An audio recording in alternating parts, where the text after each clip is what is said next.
Congratulations. This is possibly your biggest day academically so far, and it's a great day for you and your families, and enjoy.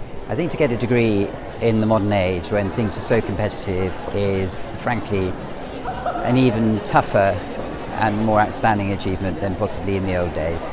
Undoubtedly you have interesting times ahead because the job market is tough. But with a degree from somewhere as good as Cardiff, you are as well placed as you can be. It shows that you have the analytical ability that's required not only in the field of law, the practice of law, but generally in business and even outside of law and business more widely. It's quite a special thing for me because I was here myself about 30 years ago.